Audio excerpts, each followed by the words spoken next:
Salman park میں کیسی activities چلتی تھی؟ بہت سارے لوگوں نے تو اس کو یہ بھی کہا کہ وہاں پہ دہشت گرد بھی رہ رہے تھے. وہ تو مجھے بھی دہشت گردی کہتے ہیں، 13 پرچے ہیں میرے پہ دہشت گردی کے. آپ نے تو اکسایا بھی ہیں.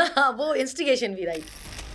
9 مئی کو جب آپ کو پتا چلا، آپ تو اس دن پکڑی نہیں جا رہی تھی، آپ نے کہا میں ایسی تیسی پھیر دوں گی. مجھے لگتا ہے کہ یہ سارا کچھ کیا ہی اس لیے گیا تھا تاکہ لوگ بہت بہت غصے میں آئیں. ایک 70 سال کا آدمی ہے، آپ اس کو کالر سے گھسیٹ کے دھکے دے کے لے کے جا رہے ہیں. اگر آپ ہمارے لیڈر کو اس طرح لے کے جائیں گے تو ہم تو غصہ کریں گے نا.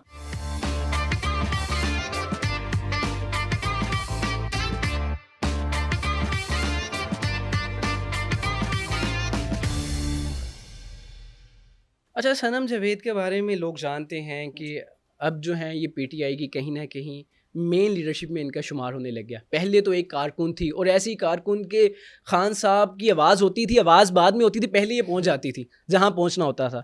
ایکچولی میں صنم جاوید خان کون ہے، کہاں سے آئیں، کیسے آئیں، پی ٹی آئی میں کب انہوں نے قدم رکھا، سارا کچھ اپنا بتائیں.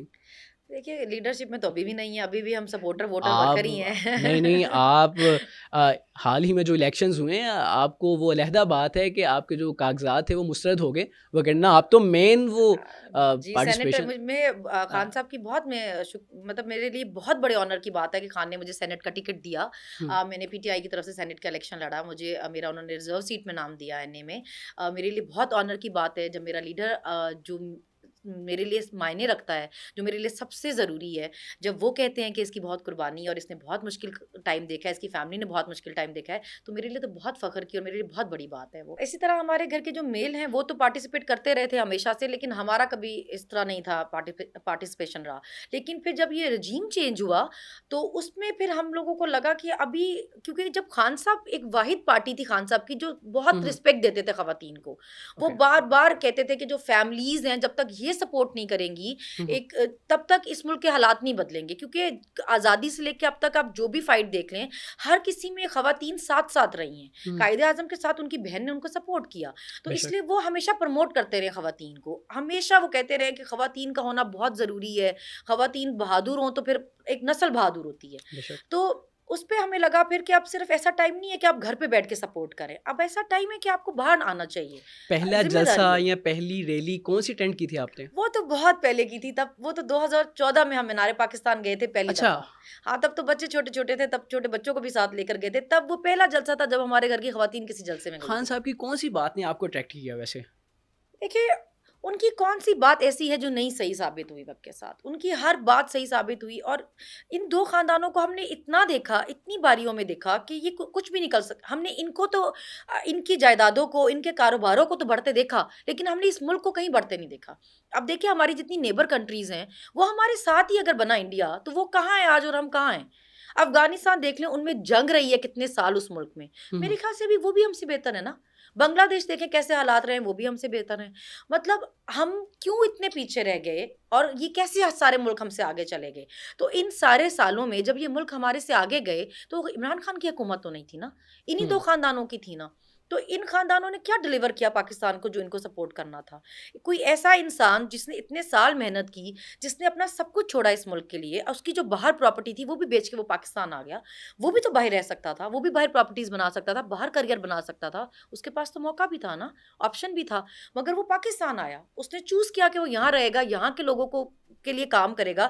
شوکت خانم یہاں بنایا، یونیورسٹی یہاں بنائی، اور جب اس کی حکومت بھی آئی اس نے اس ملک میں رہ کے کام کیا نا. یہ تو نہیں کہ کوئی دن بھی آیا تو چھٹی منانے باہر پہنچ گیا، کوئی عید آئی باہر چلا گیا، علاج کرانا ہوا باہر چلا گیا. یہاں رہا نا اس ملک میں، عام لوگوں کے لیے کام کیا. اب دیکھیے صحت کارڈ کتنا بڑا کام تھا، صحت کارڈ ہو، کہتے ہیں وہ ہمارا تھا. وہ تو ہر چیز میں ہی. ازما بخاری نے اس پہ پورا پلان بتایا کہ ہمارا یہ آئیڈیا تھا. جی بس وہ جو برا کام ہوتا ہے وہ پی ٹی آئی کے لیکن ساتھ ویسے لگا خان دیتے صاحب ہیں. نے بہت سارے آئیڈیا چرائے ہیں، یہ پی ایم ایل این بتاتی ہے. بس ان کو لگتا ہے کہ جیسے چور وہ خود ہیں، وہ ہم آئیڈیاز. دیکھیں صحت کارڈ سب سے پہلے شروع ہی کے پی میں ہوا، کیونکہ کے پی میں گورنمنٹ تھی، کے پی سے شروع ہوا وہاں پہ. پنجاب میں تو وہ بعد میں آیا نا. صحت کارڈ دیا، پھر احساس پروگرام دیا، 12,000 عزت سے لوگوں کو ملتا تھا. یہ 2,000 بھی انگلیاں نچا نچا کر دے رہے تھے کہ ہم 2,000 دینے والے ہیں. تو ہم نے تو 12,000 روپیہ، خان صاحب نے تو 12,000 دیا نا. اور پھر یہ جو ابھی نوجوان پروگرام شروع کر رہے ہیں، یہ جو اپنا گھر والا پروگرام دے رہے ہیں، یہ سب خان صاحب کے آئیڈیاز ہیں جو یہ چوری کر کے اپنے نام لگوا رہے ہیں ان کے اوپر نا. یہ تو خان صاحب نے شروع کیے ہوئے تھے سارے. اس کے علاوہ بھی لنگر کھانے بنائے، پناہ گاہیں بنائی. عام آدمی کے لیے انہوں نے کیا کام نہیں کیا. تو ان کو ہم, اور پھر کووڈ جیسی سچویشن میں آپ دیکھیں بڑے بڑے ملک اس حالات میں اس ٹائم پہ رہ گئے نا, پر ہم ڈیفالٹ کی طرف نہیں گئے. دنیا نے اپریشیٹ کیا کہ ہم نے کووڈ میں بڑے اچھے طریقے سے ملک سنبھالا, خان صاحب نے بہت اچھے طریقے سے ملک کو سنبھالا. کیسے سنبھال لیا انہوں نے, وہ گروتھ ریٹ کو کیسے 6% پہ لے کر گئے تھے, تب کیسے لے کر گئے تھے نا. ابھی یہ کہتے ہیں کہ جی جب ہمیں ملا تھا تو تب آپ کو جب ملا تھا ملک بالکل صحیح حالاتوں میں تھا. لیکن اگر ہم 3.5 سالوں کی بات کریں اس میں بہت کچھ برا بھی ہوا ہے. اگر ہم بات کریں تو قرضہ جو ہے وہ بھی خاصا لیا ہے. دیکھیے قرضہ کس زمانے میں نہیں لیا گیا یہ بتائیں. نہیں لیکن وہ دیکھیں قرضہ تو ہمیشہ لیا گیا ہے. دیکھنا یہ ہے کہ وہ قرضہ لینے کے بعد اس سے اپنی جائیدادیں بنی ہیں, اپنے کاروبار بنے ہیں, یا وہ عام آدمی پہ لگا ہے.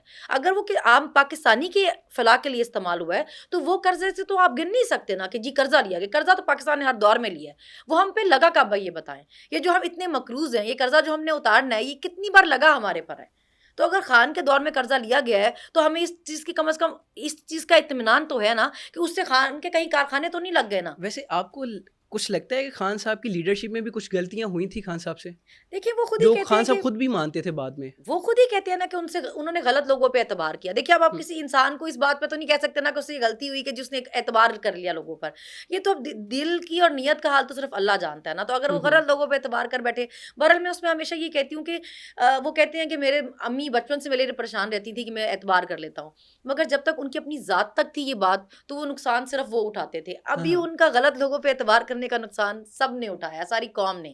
تو لیکن یہ ہے کہ ہمارے لیڈر کی نیت اتنی اچھی ہے کہ اللہ اس کی ہمیشہ مدد کرتا ہے, اور ہماری بھی انشاءاللہ کرے گا. ہم تھوڑا سا آگے جاتے ہیں. ہم دیکھتے تھے کہ آپ کا جو دوسرا گھر ہوتا تھا, پتہ نہیں وہ پہلا گھر کہوں یا اس کو دوسرا گھر کہوں, وہ زمان پارک ہوتا تھا. آپ ہمیشہ جو تھی وہ زمان پارک میں ہوتی تھی. کوئی مشکل ہو یا کوئی اچھا ہو, کوئی خوشخبری ہو, رمضان میں سحری افطاری ہو, آپ زمان پارک میں ہوتی تھی. تو زمان پارک میں کیسی ایکٹیویٹیز چلتی تھی؟ بہت سارے لوگوں نے تو اس کو یہ بھی کہا کہ وہاں پہ دہشت گرد بھی رہ رہے تھے.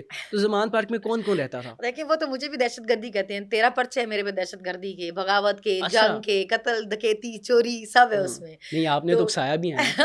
وہ انسٹیگیشن بھی رائٹ, مطلب کچھ ایسا نہیں ہے. جب ہمارے جیل میں وہ لکھے جا رہی ہوتی تھی سیکشن, تو ہمیں کہہ رہے ہوتے تھے کہ کوئی بچی ہے ایسی جو آپ کو بھی پتا ہوتا تھا یہ بھی میں نے کیا. نہیں وہ ہمیں پھر جیل میں پتا چل گیا نا. ہم ان سے پوچھتے تھے کہ یہ جو آپ لکھ رہے ہیں یہ کیا ہے, مطلب یہ جو نمبر لکھ رہے ہیں اس کو کیا, مطلب یہ کیا ہوتی ہے.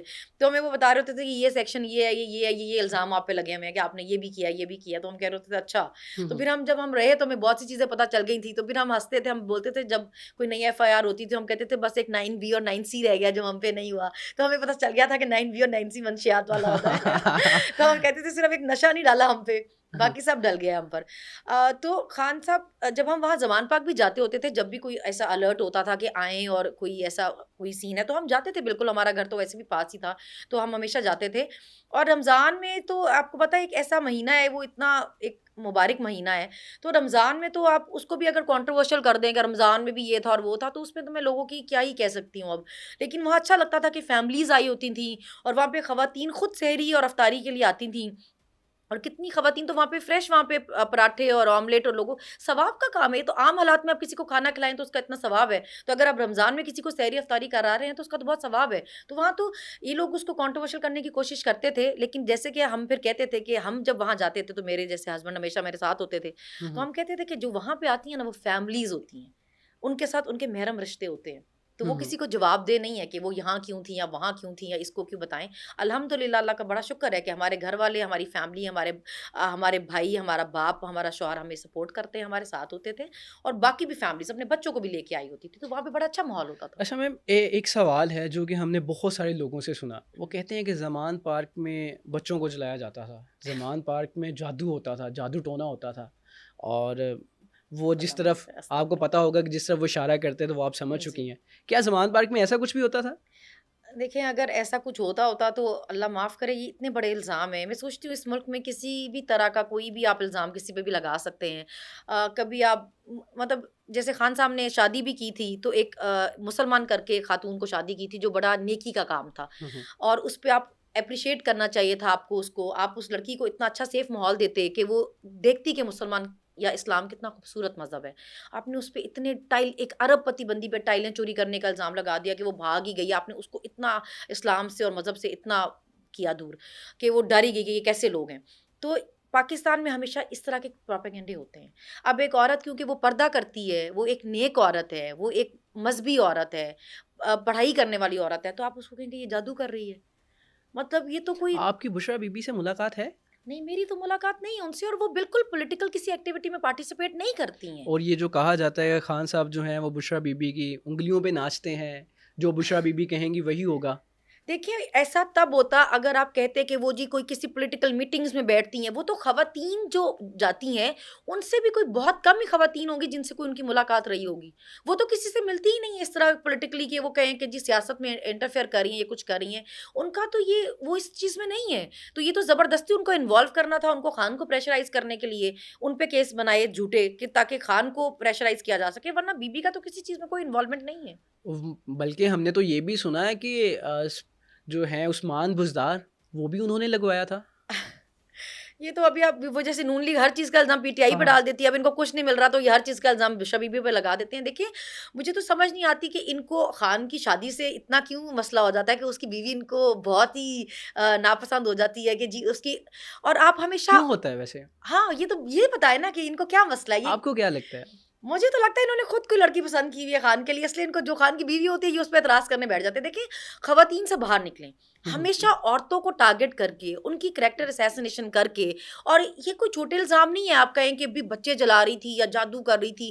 پھر جب اپنی باری آتی ہے نا، پھر جب ہم نام لینے پہ آئیں گے اور ہم جب چیزیں بتانے پہ آئیں گے تو پھر کہیں گے کہ جی دیکھیں ان کی زبان ٹھیک نہیں ہے، دیکھیں ان کی تربیت ٹھیک نہیں ہے. پھر اگر ہم ابھی پوچھیں کہ گراج کے قصے آپ کے کھولیں تو آپ کہیں گے کہ یہ دیکھیں جی یہ تو ہم پہ الزام لگا رہے ہیں.